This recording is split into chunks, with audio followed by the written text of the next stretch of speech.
or give him anything at all. But as soon as I looked at that tool, I went, and then he told me the guy's name, and I went, yes, I totally see it. And then I went back and looked at my life, and I went, okay, there's somebody. Oh my. When you start to see this, it's as he said, you don't live in paranoid fear. God gives us a spirit of power and of love and of self-control. And when you start to see this, it's not a witch hunt. It's a, oh my goodness, this person pegs on how many of these traits. When you get over 50%, you go, oh my goodness, there's something seriously wrong here. But as Jimmy will tell you very soon, as soon as I read this, I started going, but hold on, I do some of this. Which is the point. Yeah, which is the point. We don't peg on all 20 or 15, but you're going to look at this, you're going to go, well, I might be like 5 or 10 of those. Because I love kids. I have kids. I'm an outgoing, friendly, wonderful guy. I mean, I'm not trying to brag on myself, but these guys who are predators and people that are predators have a lot of the same characteristics as I do because they're pillars of the community. And they know how to show you what you want to see. And as they do that, then you go, oh, hold on. But I see you doing it, oh my goodness. And I see, oh, okay, no, something ain't right. And then you start going, no, we cannot allow that anymore. I see what you're doing. And you start to go, now how do we deal with this? And as we get through that, I want you to know, at the end of this, Jimmy's going to help us to understand how we talk with people so that we don't just go, no, I see who you are and what you're doing. No. But there's a way to deal with them appropriately with the authorities, with your religious authorities, that being the elders, the minister, the pastor, whoever, and the police, in a way that helps them to basically turn themselves in. So don't live in fear, and don't, as we talk about this, it's going to be intense. It's going to be emotional. It's okay to cry.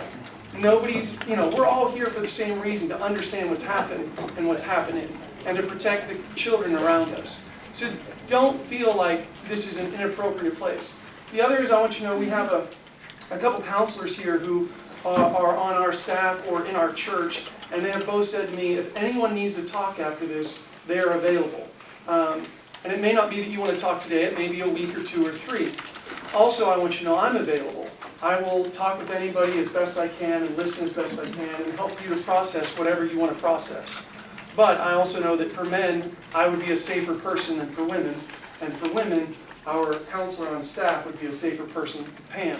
And so I want you to know that there's also a professional person who deals with sexual predators in the LA area and all over California, in fact. And he has offered his services as well to help people in a overcoming through your, there's some tools you can use to get you to a safer place mentally so you can actually process through things. And he's offered his services for free for those who are within our group and who need this. Good. Thank you, Andrew.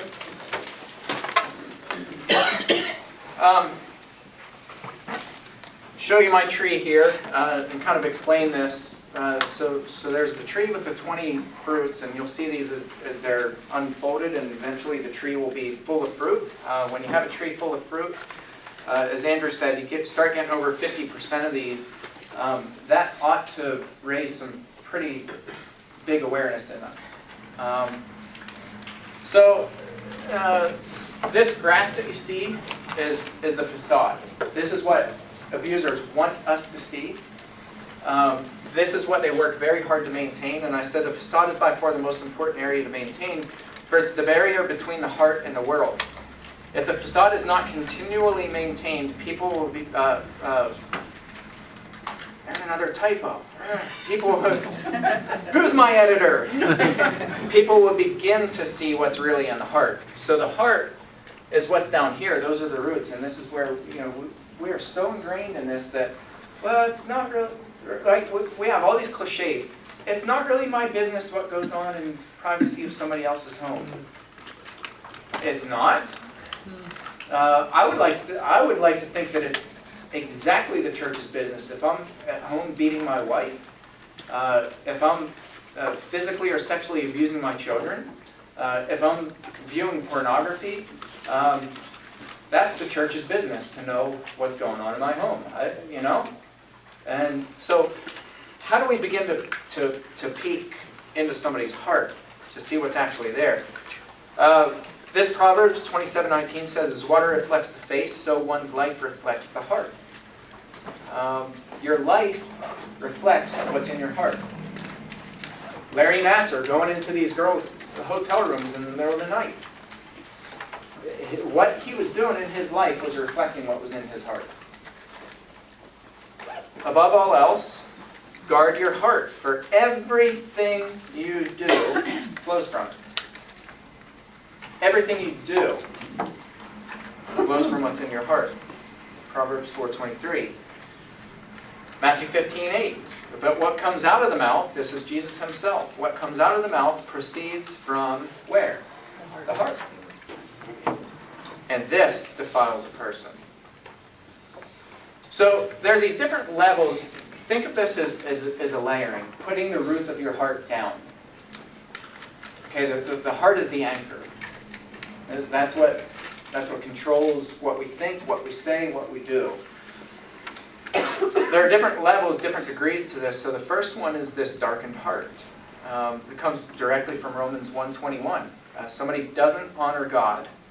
They exchange the glory of God for images. Now, when we talk about images, I want to be quite literal here, and I want to talk about pornography.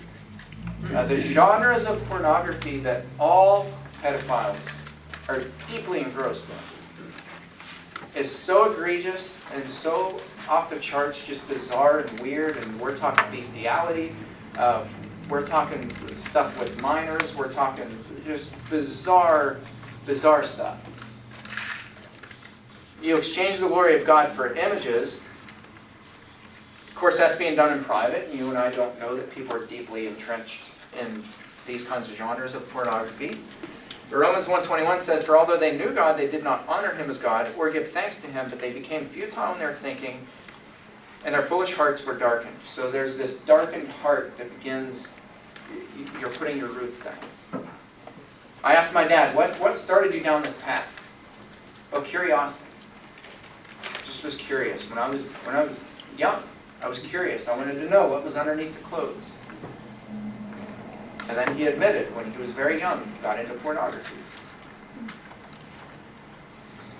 And then the roots go down, you get away with it, right? You're getting away with it, you're not getting caught. And so then you want to see, okay, how far can I push it next time? So then it's curiosity. James talks about it. Nobody when they're tempted should say, God is tempting me. For each person is tempted when he is lured and enticed by whose desire? His own. What did Nasser say in his statement? I keep going back to this just because it's fresh, but in public. But what Nasser said is what all pedophiles say. I was a good doctor. I was genuinely treating them. I loved them. And then the media told them that what I was doing to them was wrong. It doesn't, right? It doesn't fit. James says, no. You're tempted when you're lured and enticed by your own desires, not other people's desires. Well, the kid came on. How many police officers hear that? We have some officers here. Well, my goodness, I was just minding my own business, and in the words of my dad, they successfully de-pantsed me 3 times. Anybody want to take a wild stab at how many 7-year-olds have successfully de-pantsed me? Anybody want to take a wild stab at how many 3-year-olds have come on to me sexually? Right? No. James calls the crap, and he says, you're lured and enticed by it's your own evil desire. You do it because you want to do it. Desire and curiosity fuel temptation. And then it goes down and then you sin. Sin is desire in action. I was curious. I was, with my dad. It started with changing diapers. I just wanted to change. I would offer to babysit, and I would change diapers when I was 13, 14, because I was curious what was underneath the diaper. Well, that curiosity wasn't enough. Got away with it. It wasn't enough. The roots went down deeper. Sin, I define sin this way. It's desire in action. You put your desire into action. When you know it's wrong and you do it anyway. James says this, then desire, when it has conceived, it gives birth to sin. When you chase that desire, when you say, I'm going to do it anyway, that gives birth to sin, and then sin continues to grow. Desire leads to more temptation. You lay the roots down, and then I intentionally struck this out. There becomes, it's not a desire, it becomes a need for more. Think magician at this point. By this point, these guys have successfully deadened their conscience. They don't struggle with temptation the way that you and I struggle with temptation. Because it's not temptation, they're just doing it. So at this point it becomes a game. Everything becomes a game. When the roots of the heart have been this deep, and they're this depraved, it becomes about skill. A magician doesn't do one trick, master that trick, and then do that trick for the rest of his life. Why? Because he gets bored with it really quick.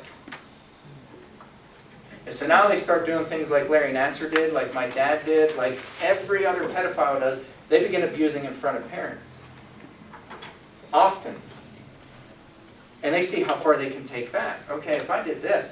I asked my dad, I wrote him in a letter once and I said, is there anything that surprised you all the years? You abused dozens of victims hundreds of times each. Thousands of times. You successfully molested kids. Is there anything that surprised you? You know what his response was? Quote, every single time that I abused kids, the one thing that surprised me, in fact, sometimes I had to pinch myself to see if I was really seeing what I was seeing. It surprised me how stupid the adults were. That I was able to get away with what I got away with right in front of them, and nobody saw it. You see, it becomes this need for more. Temptation is now taking control. Paul says you become slaves to sin. You have a deadened conscience. Combine that with a deadened conscience. There's no coming back from that. When you've deadened your conscience, and you can successfully abuse kids while tears are streaming down their face, in the words of one of my dad's victims. I asked her, I said, I have to know this, and she wanted to talk about it, so I wasn't probing and traumatizing a victim. She came to me to talk about the abuse and was very open, and I said, there's a question that I have to know. And if you don't want to answer it, then don't answer it. Did my dad know that when he was abusing you, that it was hurting you? And she said, if while I was lying there on the bed, being raped by your dad, with tears streaming down my face and me begging him to stop was any indication that I was hurting, she said, you bet he knew I was hurting. When you get to this point and you can do that to a child, there's no coming back. And the roots of the heart have gone down. James says when sin is fully grown, it brings forth the next layer, death. James isn't saying, if you become really evil, you're going to keel over and die and become, Ananias and Sapphira. That's not what James is talking about. It's the spiritual death that takes place, where you're spiritually deadened and there is no coming back. All the research that's out there with pedophiles, there is no coming back. The secular world gets this. It's the religious world that we resist this theology. And we say, no, that can't be right. Believe me, I don't want this to be right. But God's right. And there are all kinds of other passages. I listed some of them here. We'll talk about some of those this afternoon. I call it the point of no return. Okay. So, what are some of these fruits? On the outside, they look good. You dissect them and find out they're not. Education. Is there anybody here who would argue that our kids shouldn't be educated? Good. No hands went up. Right? Education is a good thing. We want people to be educators. We want people to teach our children. So on the outside, somebody's educating our kid, and we're like, great, especially at churches. Man, we are starved for volunteers. And so somebody steps up, well, I'd like to teach the 3rd and 4th grade class.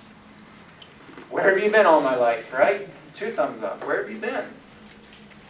On the outside, it looks and feels great. So how do we dissect that? How do we check motives? When the perpetrator begins describing a need to teach your kids, the language is subtle, but the language is there. Once you see this, guys, you cannot unhear it, you cannot unsee it. You'll hear this with people who are genuine perpetrators. They'll talk about needing to do these things. They become not obsessive with language, they become possessive. Possessive language. I need to do that. I need to educate the kids. And they'll find, I said find, that should read make. They make opportunities to instruct the kids. This is pivotal, this is key, alone.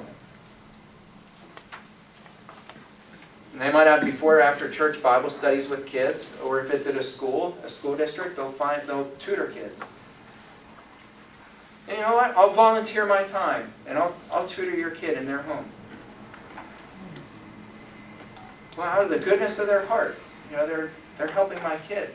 We don't dissect this and see these patterns. They're creating opportunity to be alone with my kids. They might have before or after church Bible studies with the kids in private. Here's what's going on. They'll teach them sex ed. For example, here's how you put on a bra. You don't need to be teaching a 6-year-old kid how to put on a bra. I've got news for you. Or a 7, 8, 9, 10, 11. You don't need to be teaching any kid that unless you're a parent. And for little girls, that parent better be mom. How to change underwear, how to kiss, and how to perform sexually. Children will be forced to view pornography and perform sexual acts. This person will become possessive of Bible studies. Anybody who interferes will only dismantle what the wolf has accomplished. So, hey, can I sit in on your Bible study?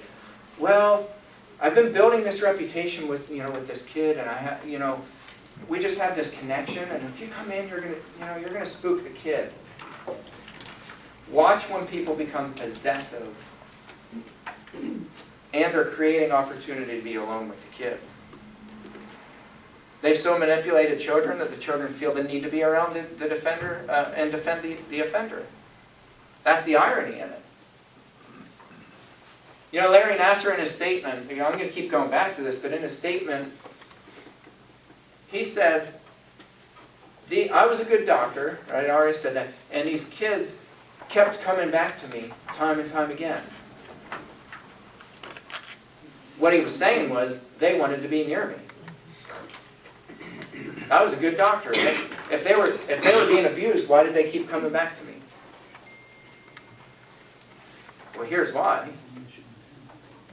They've manipulated the children so that the children... What did all these victims say in their victim impact statements? We felt special. We felt like you loved us. We felt needed. We felt you were giving us all this attention, and you were treating us kind, and you were reaching out to us on social media, which we'll talk about that in a little bit. So the kid's feelings are mixed. While there's reluctance for the child, the perpetrator makes it fun enough that the child still wants to spend time with him, at least for a while. Persistent. They're always persistent. They'll keep doing it over and over and over and over again until the kid ages out. The next one, life skills. Life skills is a good thing. We ought to be teaching our kids how to have common sense and how to do life. Right? Like, it's one thing to be book smart, it's another thing to be street smart. And again, this language it's this possessive language. He describes a need to teach a child life skills. For example, how the real world works. They'll usually do this through nature hikes, campouts, anything that's outside, anything that they can turn into this educational experience. Or think Jerry Sandusky, who ironically lives exactly 3 miles from my home. He's in SDI Laurel Highlands. He was just transferred a week and a half ago. Somerset has 2 state prisons. He was in one state prison in Somerset, and they just moved him to the one that's a little bit closer to my home. I'm in and out of that prison all the time. I have very good friends who, one of my very good friends is the superintendent of that prison. What did Jerry Sandusky do with these kids? I'm going to take you out. I'm going to teach you, I'm going to teach you how football works. I'm going to teach you life skills. Bribery takes place at this level.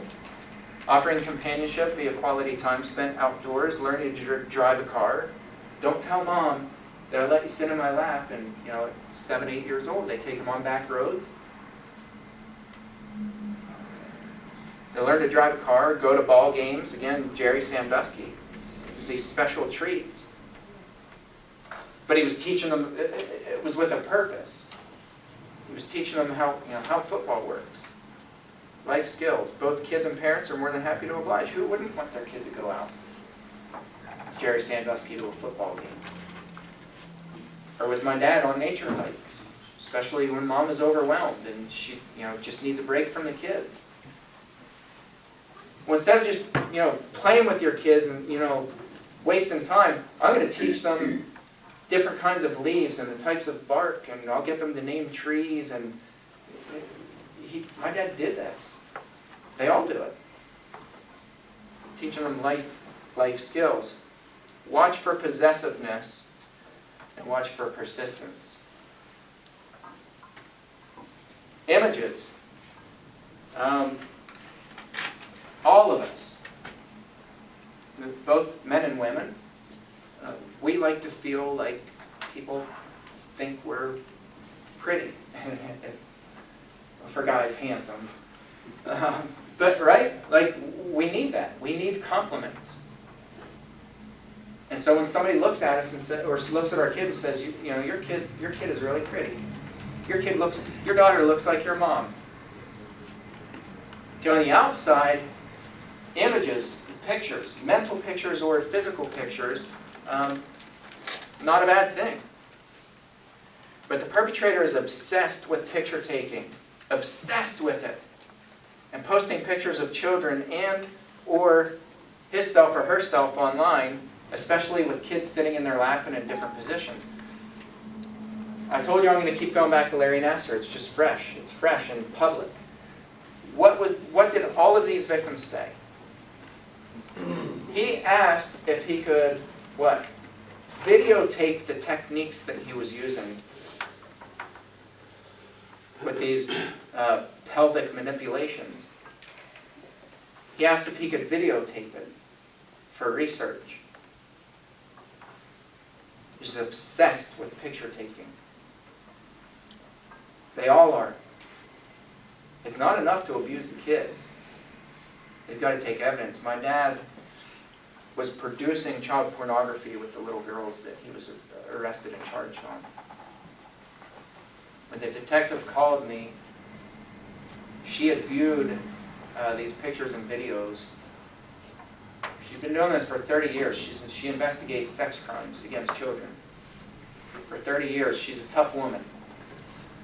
She sobbed when she talked to me on the phone.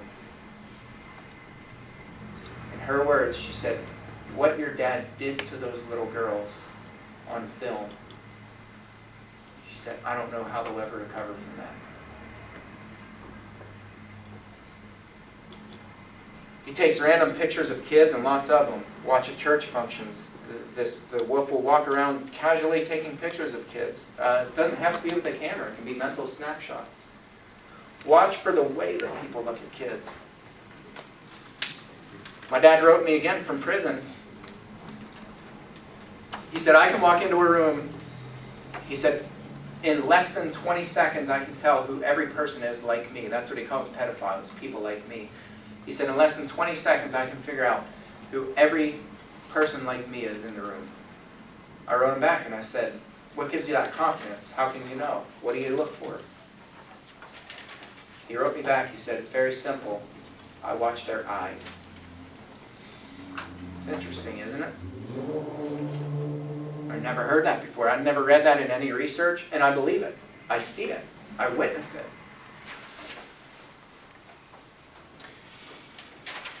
Watch the way that people look at kids. Not are they looking at kids, but how do they look at kids? There's a difference between a look and there's a difference between a look. There's a difference between zoning out and just kind of staring off into space, and there's a difference between gazing for too long. Think about the way when you were in high school, both girls and guys, and you had your little crush, and you would just stare and think about what was going on in your mind. You know, your little puppy dog love and all that stuff. Think that and apply that to people whenever they're looking at children. Are they looking at children innocently, or do they look like a little lost puppy dog? And I'm telling you, this works. I was at a shopping mall in Michigan, where my in-laws are from. This was a few years ago. My daughter she would have been 4, maybe 4 or 5. There's a big carousel. My in-laws like taking the grandkids on the carousel. I'm a people watcher. It's just what I do. I was sitting there beside my brother-in-law, and there was a guy who, every time this one girl went around on the carousel, and he was older, he was probably in his late 50s, early 60s. This one girl, long black hair, olive skin, dark eyes, she'd go around, and that man, I mean, it was like the rest of the world just disappeared. And then she'd go around, and then, you know, he'd fiddle with his phone and do whatever. Next time she'd come around, I mean, just gazed, just stared, gawked at this girl. She's probably 7, 8 years old. And I thought, okay, this has every bell going off in my head. I'm just going to watch him and see what happens for the next round. So that girl gets off, goes with her family, they take off into the mall. I hand-selected the next girl that I thought he was going to pick out. And when you know to think like them, they have preferences like you and I do. You know, some of us, you know, when we were younger, we liked blonde hair, blue eyes, whatever. So this guy had his preference. And so the next girl, the one that I had picked out, she went around, sure enough, this guy just fixated on her. I walked over, and there's the little old lady that was operating the carousel, and I said, I don't know how to say this without sounding really awkward. There's no way to tell you this without just sounding weird. I think that man sitting over there is a pedophile, and I've been watching him stare at kids for the last 10, 15 minutes. That woman, her jaw about hit the floor. She said, look at my arms. She said, every hair on my body is standing up right now. She said, it didn't hit me until you said it. Her intuition kicked up. She said, last night, I was working the night shift. She said, that man sat in that same spot my entire shift. So she called security and had them get him out of there. Now, he didn't do anything illegal. There was nothing that was reportable. You can't report it to the police. There's no reasonable suspicion that he's abusing kids. But we intervened, at least for a time. You know, we got to teach people to intervene when you see things. So watch for the people. Their social media is littered with hundreds of pictures of himself holding kids that are not his own, often sitting in the predator's lap, or they like pictures of kids. Watch for certain, you and I were talking about that on the way here this morning. It's not just pictures of kids, it's the way that the kids are looking at the camera. Now you and I don't look at that and we're like, man, that 5-year-old's trying to look sexy, because they're not. But there are certain ways that kids will look at a camera where these guys are thinking of the kids in a sexual way. I can always pick out which pictures predators are going to give a thumbs up to, because I know how they think. I had a woman contact me once. She sent me an email and she said, I have a website. It's a blog site for homeschool kids. And I wrote it was a thank you blog to her mother-in-law who bought matching red dresses for her 5 and 7-year-old daughters. Put 2 pictures of her daughters. And to be honest, it was just a boring I don't know why she made it public, but it just was like basically a thank you note to her mother-in-law. She sent me an email and she said, I was able to try, she said, am I missing something? She sent me a link to her blog. I looked at it for a split second. I wrote her back, I said, take those pictures down yesterday. It's nothing revealing. There was nothing odd about it, but it was the way those little girls were looking at the camera. If to a pedophile, it looked seductive. These guys went nuts over it. Watch the way that people look at kids. It's got to be centered in the photos. They're often in suggestive poses. Again, it's not the kids being like, ooh, kids don't do that. But certain ways that kids will look at the camera, a pedophile who's thinking sexual, they're going to go nuts over these pictures and they're going to post them to their site. I profile people often. When churches call me up and they say, we have this guy that just, something's not right about. Very first thing I do is I go on their Facebook account, if they have one, and I start looking. Do they have hundreds of pictures of kids? Do they have pictures of kids sitting in their laps? Do they share pictures to their timeline of other people's kids who they're not even friends with on Facebook? These guys do all that. And they're persistent. Compliments. Everybody likes compliments. We all need compliments. We should give compliments. But listen to the types of compliments. The wolf will make inappropriate comments about how cute or sexy or adorable children are. Look for the likes on Facebook. Comments on YouTube videos. There are entire channels with hundreds of videos on YouTube where people go, pedophiles scour pictures from people's public Facebook profiles of their kids, and their videos called like cute, sexy kids of Facebook. Hundreds of videos. Read the comment sections. If you have somebody who has your intuition kicked up in your church, go find out, do they have a YouTube channel? Do they have a Facebook account? Do they have an Instagram? What are they posting? What's the nature of the things? Look at the comment section. Take time. Take time and actually sift through that and find out. Might be surprised. I look for likes on Facebook, comments on YouTube videos, etc. Some will be reluctant to comment, but they'll like or share photos of other people's kids. Many of the children in the pictures that he likes on social media will be in suggestive poses or possibly nude or bathing. They'll share photos of other people's kids and post comments that are both complimentary. What a bright child. And possessive. Look at my best friend. Look at my little sweetie. Listen for the possessive language. That's critical. Possessive words are usually subtle, but the shift in vocabulary is important to notice. And they're persistent. Very persistent. Personal time. We all need personal time. We like personal time. We should spend personal time with kids. But he describes, again, a need to spend personal time with children. He finds ways to isolate kids and cloaks it in the need to spend personal time with his friends, his buddies, his best friends.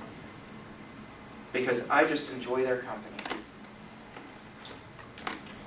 Because they're spending personal time and identifying with the child, they quickly develop pet names for the child. Rosie, Petunia, Sweet Pea, Sugar, my love, Grands, my little princess. Going back to the Larry Nassar case, what did the victims repeatedly say that this man was doing when they were on these trips? He was coming in my hotel room and he just wanted to spend time and hang out, and I felt special. He would come to my room and he would want to just be friends. It's not normal, it's not right, and that boundary should never be accepted. So ironically, to gain personal time with the victims, the wolf claims that he needs his own personal time to unwind from all the volunteerism that he does. And he gets his time respectfully from the parents. He has no problem taking naps with kids. You'd be amazed at the amount of people who I see, the pedophiles that put pictures, they're in hotel rooms. There's one guy that, I should say his name, but I really want to catch this guy, so I'm not going to. There's a long history on this guy, but he posts pictures publicly. As he travels, he meets new people for the first time, and he takes pictures of himself in his hotel bed with these little kids, and a lot of them he's shirtless, and he just loves them. You know what the response is from people when he posts those pictures? How wonderful, magnetic. They just seem to flock to you. See, this phenomenon happened with my own father. The more they gain actual access to actual victims in order to actually offend them, the more people they're giving thumbs up, they're making comments like, isn't this just wonderful? The kids just seem to flock to you. And I'll talk about that in the next session, is because we don't want to believe that the people are capable of that. That becomes a powerful, powerful false reality for us.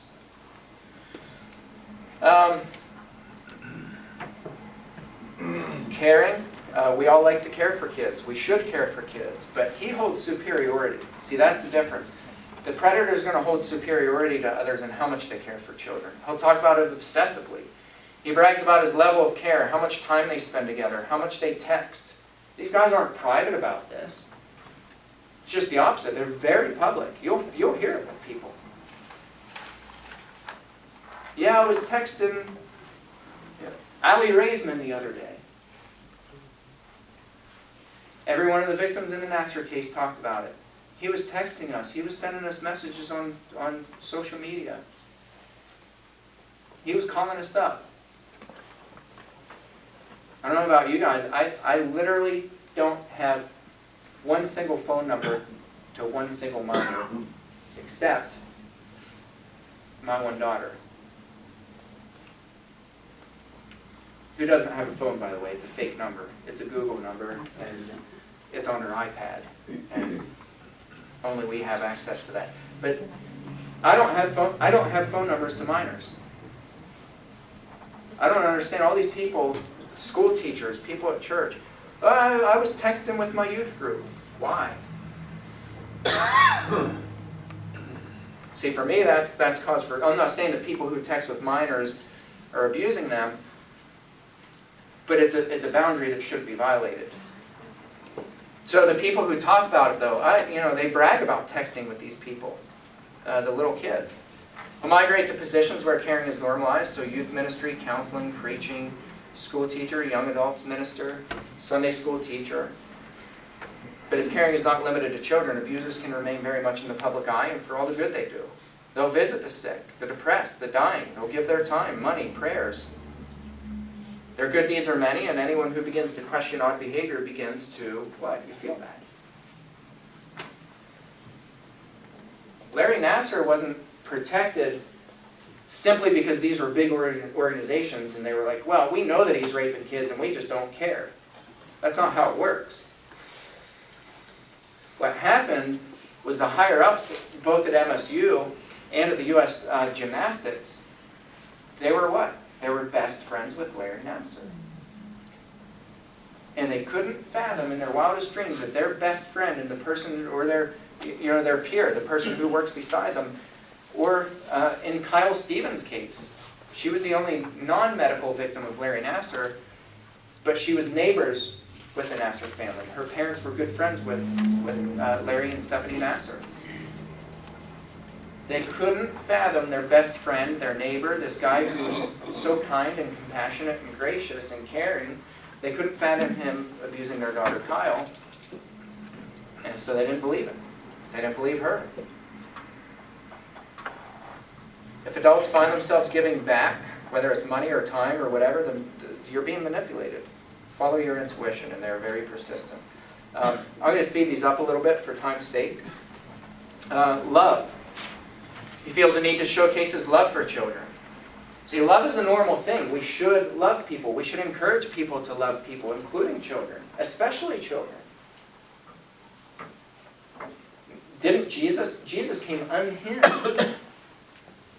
When his disciples were like, no, they're keeping kids from coming to Jesus. The word that Mark uses is Jesus became indignant. The word in the original language means he got sick to the stomach because he was so angry. Love is a good thing. We should encourage people to love kids. Jesus certainly did. How do you dissect it? Well, you dissect it by saying, are they showcasing their love? Are they bragging about their love? Are they making their love superior to other people's love? They obsess over their descriptions of love.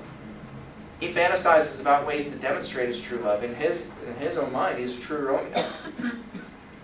And he can't keep his hands to himself. He breaks physical boundaries, and this is what I'll do some of the demonstrations a little bit later today when I'm talking about techniques. Constantly breaking physical boundaries by hugging, initiating hugs, putting kids on his lap. Talks about the gravitational pull. Kids, in the words of the wolf, just seem to migrate to me. Other adults adopt his language. It's the irony in it. Kids just seem to migrate to him. Isn't it so wonderful? Isn't it wonderful that kids they crawl right up in his lap? My kids don't crawl into other adults' laps. You know why? Because we don't allow it.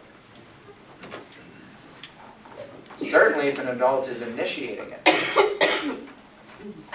At the same time, his relationship with his wife or girlfriend is strained. He's in a different position at home than different person in the home than in public. In public, his wife feels that he's fake because at home he's the total opposite. The wolf has created an airtight alibi at home. His children love and adore him. They want to spend time with him because he's calm, patient, and funny. Mom is emotional and often angry and moody. And the husband will point this out.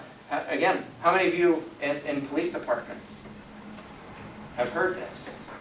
The gaslighting stuff that goes on. She's crazy. She's nuts. She's emotional. She was yelling and throwing things in the home. You can ask my kids. The reality is, Mom was crazy. I grew up in a home where Mom was crazy. But she was crazy because she was so emotionally drained and stressed out to her limit, max to her limit. And I remember my dad pulling us aside and being like, I need you guys to kind of step in and help your mom out. He called her bipolar all the time. She's not bipolar. It's a common technique, common tactic. But he was like, yeah, your mom is bipolar, and she's just really having a hard week. And I'm really worried for her.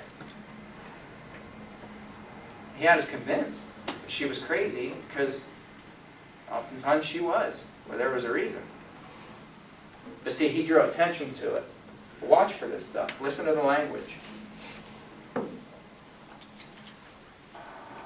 His children love and adore him. They want to spend time with him because he's calm, patient, funny. Mom's emotional. And the husband points this out, and very persistent. Counseling. Because he sees himself as the great comforter, he's always the one to step in and spend time with the kid in a counseling. This is like a vicarious counseling position. I'll go back to Larry Nassar. Listen to the victim impact statements. When I was having a hard time, when I was going through a rough time, when my parents were going through a divorce, Larry was the person who was there. Larry was the first person to step up and to offer to counsel me. I was watching this case. By the way, I didn't write this. Andrew will tell you, I wrote this a couple years ago. I didn't write this after the Larry Nassar case and was like, okay, we're gonna show them. This is what these guys do. He studies psychology, especially child psychology. He rarely allows other adults to be part of the quote-unquote counseling. He finds ways to privately counsel children. He talks openly about how well he connects with children in this setting. Most people see him as a caring and compassionate man who has the well-being of a child as his first priority. Beware, he does not. And he's persistent. He will always make opportunities to counsel children.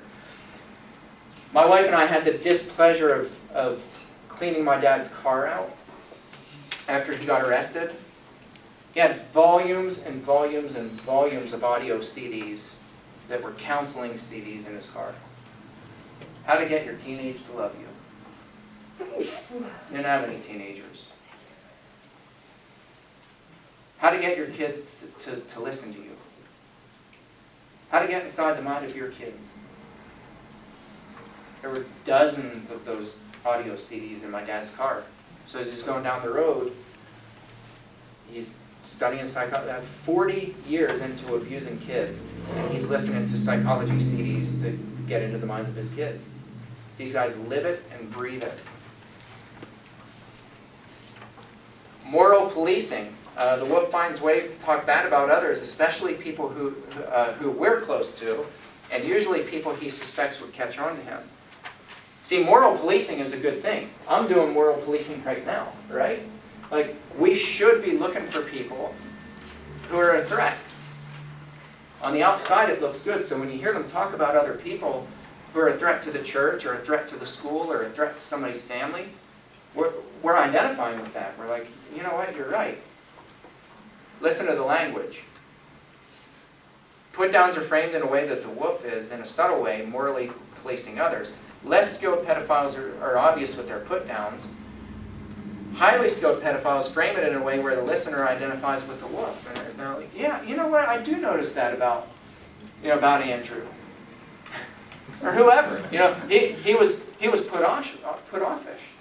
And in fact, I never noticed that until you brought it up. But, I was talking to Andrew last week, and I don't know if he was distracted or if he, just didn't want to talk to me. But it was like in the middle of the conversation, he just turned and started talking to somebody else. So you begin to identify with the person. And so he's very subtle and calculated in how he frames the put-downs, and ironically, he or she, the abuser, becomes good at breaking the rules. He migrates to Bible studies where people were rule breakers and thinking outside the box, etc. And we're called out on breaking the boundaries or the rules. He becomes apologetic and says things like this. So I didn't know I wasn't supposed to do that. But they'll keep doing it. You'll keep finding them breaking boundaries, and when they're called on it, it's always just a misunderstanding. It's always just an accident. Pay attention to these patterns. Accomplishments. The wolf finds ways to talk bad about others, but he usually finds people we're close to. I think I repeated that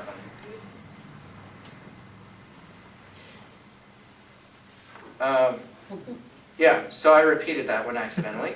Okay, so accomplishments. What it's supposed to say is where they talk about themselves and they build themselves up. And it's manufactured, and they start... The way that others think about them, this facade, is vital. So they'll talk about credentials. They'll talk about their years in ministry. They'll talk about how much time they spend with kids. They'll talk about all the good things that they do. And it doesn't sound like bragging. And so to the untrained person, we're like, yeah, this guy does do a lot of good. Listen to the language. These guys they're building themselves up. And it's so important for them to feed you what their accomplishments are. It's not humble. Humility doesn't go out and say, hey, I'm Jimmy Hinton and I have a Master of Divinity and I've been in ministry for 8 years. Because at the end, so what? Right? But these guys will do it. They'll talk about their accomplishments and they'll obsess about it. And they're persistent. Protection. We should have people who protect our kids. But again, his language shifts. He talks about this need to protect kids. But here's where it's interesting. They feel as if they're the only ones qualified to do so. They become possessive. They'll oversell their desire to protect kids. They'll talk about I hate abuse. But they're not specific in how abuse brings harm to the kids. Some talk about how they hate child molestation. My dad talked, I hate, those people who molest kids. They ought to be locked up forever. Never specific. And it was always out of place. When he would bring up things, things where he hated abuse, it was always out of place. It was forced. It felt forced. They draw attention to the fact that the kids they aim to protect have probably been abused in the past. So in this regard, the wolf paints himself as the great protector of the very child he's about to abuse. Shelter. We should provide shelter. Kids shouldn't be out on the street. But they talk about the need to provide shelter. They take stray kids into their home, or they'll fantasize or vocalize. If they don't do it, then they fantasize about it, and they talk about it. They obsess about sleepovers, but only with children. I don't talk about, man, I'm gonna have Andrew over to my house tonight. They're obsessing about sleepovers with children, giving them shelter. Most people see this as hospitality at its greatest, but the wolf uses it as an opportunity to isolate kids and turn his home into the devil's playground. Any attempt to resist is controlled not by the parent, but by the wolf. So the parent might say, I just don't allow my kids to do sleepovers. My wife and I, by the way, don't allow sleepovers. Here's how the predator is going to respond. You know what? I'll be there to watch your little sweetie. She's safe with me. It'll do her good. It'll build up her confidence and, to spend a night away from home. And it'll just keep the language up, keep it up, keep it up, keep it up. It'll be persistent until finally the parent says something like this. You know what? You're so right. She's really clingy. I'm pretty worried about her. Thanks so much for caring. In fact, you know what? You're the only person that's ever taken the time to really care about her. Parenting. It's this need to be a surrogate parent. He or she, the offender, will become the parent that the child never had. He obsesses about spending time with children in vicarious parenting role while talking about the absence, busyness, or incompetence of their biological parents. Even if a wolf is sexually abusing his own children and is eventually caught but is not imprisoned, he'll manipulate every person he can in order to sue for full custody of his children. Again, you guys in law enforcement or in the court system, you know this, you see it. The pedophiles they're let off on a technicality, they'll come back with full force and full vengeance, and they will sue until they have 100% custody, full custody of that child. The very child that they're abusing. How do they do it? Mom's a psychopath. Mom's crazy. Mom's not competent to care for the kid. Mom's bipolar. And the court system actually does mental evaluations on the predator, but on mom. Discipline. He feels an obligation to offer discipline to a kid, even if Bear is right. He talks about lack of discipline that the child has in his or her home. A common phrase would be something like this. You know what? Billy's a good kid, but when he was over at my house, I had to correct him because he was really mouthy. So by manipulating any resistance to disciplining a kid, not his own, he manipulates any resistance to disciplining a child, not his own. So in other words, parents that are like, you know what, it's my kid. You don't discipline my kid. He's going to counter that by making it into a positive thing. You know what, Johnny's rough around the edges, but boy, is he a quick learner. He responds well when I talk to him. All I had to do is just talk a little bit stern. And he just responds to me. He just connects. And in using discipline, the wolf is grooming the parent to allow him to counsel the child in private. Isn't that ironic? Billy really responds to me. You've been having disciplinary problems with him in school. He's been going, getting suspended. Let me counsel him. Let me be his mentor. See, these all work together. These are all intertwined. It's not like this linear succession. These guys intertwine all these things and they create this bigger narrative where you happily let your kids spend time with them. Hygiene. The wolf insists on providing personal hygiene for kids. He offers or insists on bathing kids, administering personal hygiene products for the kids. Soap, deodorant, tampons, suntan lotion. But in private, he's creating sexualized games, using hygiene as an excuse. When we cleaned my dad's apartment out, that was fun, by the way. There were dozens of gallon Ziploc bags that were full of lotions, lubricants, suntan lotion, Band-Aids, baby oil. And I didn't find this out until after he was arrested, talking to some of the parents of victims. He called those his boo-boo bags. He would bring those Ziploc bags into the house, plop it on the table, sitting across from the parent of the kids who he was raping. They don't hide this stuff. I brought my boo-boo bag for when we take your kids out on the hike. See, in private, creating these sexual... Other people shouldn't be offering hygiene to your kids. They shouldn't be offering to bathe your kids. They shouldn't be offering deodorant, tampon, lotions, any of this stuff. By the way, his trunk was completely full of that kind of stuff too. He had bathing suits for kids, more Ziploc bags with lotions and all kinds of stuff. Food. The Wolf expresses the need to provide food, meals for kids. He takes them out to eat, offers to cook for them, especially in his own house. He feeds them snacks on a regular basis. Candy. This is some of the grooming stuff that people talk about. It's not like they're just dishing candy out to kids. Heck, probably all of us have given candy to kids, right? At some point. What are they doing? They're taking them into their home and they're feeding them.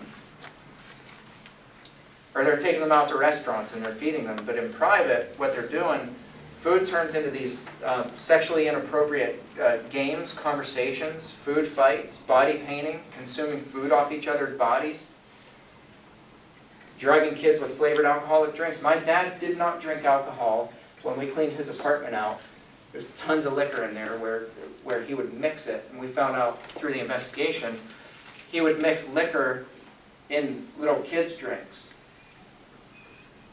And he put enough liquor in there where he was getting the kids drugged up. And then he would rape them. When kids are at sleepovers, parents never know that their child was drugged and abused. Play. They play games with kids, especially games that involve physical contact of any kind. One of my dad's favorite techniques to use was he would give kids piggyback rides in front of parents. That's how, we talk about abusing kids in front of parents. He would digitally penetrate kids at the same exact time that he would piggyback ride the kid in front of their parent.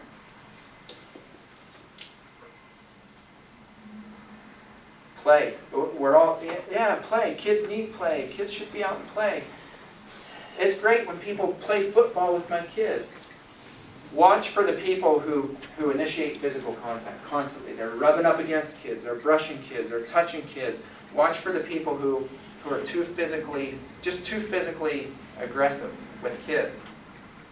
Common games are spraying silly string, body paints, tattoos, whipping games. There was somebody that got caught at PCC. That was he was one of the lead counselors. This was like 3-4 years ago. Pennsylvania Christian Camp. The guy had the little boys in his cabin on all fours, and he would cut ropes of different lengths, and he would make them whip each other as they were crying, saying they didn't want to do it. It was investigated not as a sex crime, which I thought was crazy, but it was investigated as inappropriate physical contact with kids. He was let off. Nothing ever came of the investigation, and the guy's still out there volunteering with kids as a lifeguard. Transportation. Watch for people who transport kids alone. They're always making opportunity to drive kids alone. Well, so-and-so needs a ride after school or after church. They offer rides to kids and always frames it as the kid needing a ride. He creates opportunities to transport kids. His MO is to do this alone. He'll use the alone time in the car as an opportunity to grope, further groom, threaten, rape, or just plain offer companionship while transporting the kid in his personal vehicle.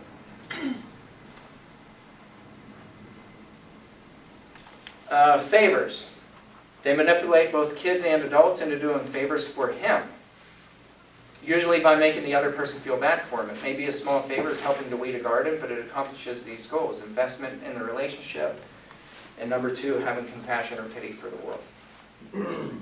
At one point, before my dad was arrested and we didn't know he was abusing kids, my wife looked at me and she said, "Your dad owns you." I was offended at that. I said, "What are you talking about?" woman. And she said, your dad can talk you into doing anything. She's like, we have all this stuff at the house that's broken. Our cars are run for it. Watch when you're doing favors for people and you feel guilty about it. They make you feel guilty. These greatly reduce the likelihood of him being suspected of abuse because of the psychological impact it has on both the child and the adult who've been groomed. Emotional grooming is a form of psychological enslavement. If you can control the mind, you can control the person. The wolf never gets denied. No matter how absurd the favor is, you always feel bad for even thinking about denying him. I lived it. Let me babysit your kid. No. Oh, come on, you're just overworked. They'll make you feel guilty. They'll make you feel bad. And if you feel like you're being manipulated, you are. And then finally, partnership. If emotional grooming is the negative side of psychological enslavement, team building is the positive. He creates a way to build a sense of us for both children and adults. He volunteers to help with projects, ministries. Do you need help around the house? Mrs. Smith, do you need me to come over and mow your yard? He volunteers to help with projects, ministries, or anything where he can be painted as a dependable friend. After the wolf leaves, the other teammate, quote unquote, feels a desire to see the wolf again, and the stage has been set for further party invitations sent by the unsuspecting victim's parents. That's when the kids, at this point, they're literally putting their kids in the laps of these guys, saying, when can you come over and take Billy out for, to the park? There's a sense of partnership. So this is what it looks like. When you have all 20 of these hanging on the tree, and you've seen these patterns of manipulation, this is what it looks like. It's dead, rotten fruit on the inside. And it leads to spiritual death. All right, we're going to take a break. I went a little bit long. So we'll take maybe a 10-minute break, and then next session will be shorter. So probably about noon, we'll wrap up for lunch. How long is lunch going to be? Hour? An hour? Okay, so we'll do lunch from like 12 to 1.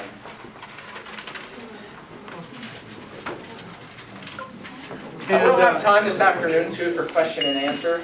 I know it probably generates a lot of questions. And then I'm going to make these available. I don't do handouts just because it's a massive amount of paper, but I'll make these available electronically for Andrew, and then anybody who wants them, you can email them out to them. Okay.